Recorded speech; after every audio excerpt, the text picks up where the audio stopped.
अमीर जमात इस्लामी हाफिज नईमुर रहमान कहते हैं जमात इस्लामी ने हक तो अवाम को तहरीक शुरू करने का फैसला किया। प्रेस कॉन्फ्रेंस करते हुए बोले हुकूमत तनख्वाहदार तबके को निचोड़ रही है।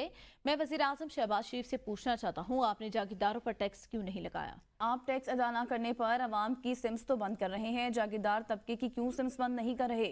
उन्होंने कहा कि हम हर चीज़ पर टैक्स दे रहे हैं, बिजली के बिल अवाम पर बमों की तरह बरस रहे हैं। अशिया ज़रूरिया समेत कोई भी अशिया ऐसी नहीं जिस पर अवाम टैक्स ना देते हों, फिर भी टैक्स ना देने का वावेला किया जा रहा है।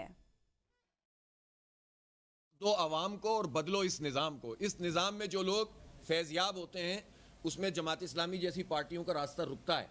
अब ये सिलसिला नहीं चलेगा, अब चीज़ें बदल रही हैं। बिजली की कीमतें हैं ना कम करें, पेट्रोल की लेवी कम करें, तनख्वाहदारों पे जो टैक्स का स्लैब बनाया वो ख़त्म करें।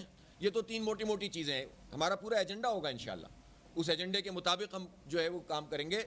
रिलीफ देंगे तो इंशाल्लाह हमें कोई गोलियां थोड़ी चलानी है, लेकिन अगर रिलीफ नहीं देंगे तो फिर हम अपना जमहूरी हक इस्तेमाल करेंगे। फिलहाल तो हमारे पैसे कम करो बिजली के, सीधी बात है। अभी तो हमें आवाम को रिलीफ दिलाने का मसला है। हम सीरियस एफर्ट करेंगे, पूरी ताकत से करेंगे इंशाल्लाह।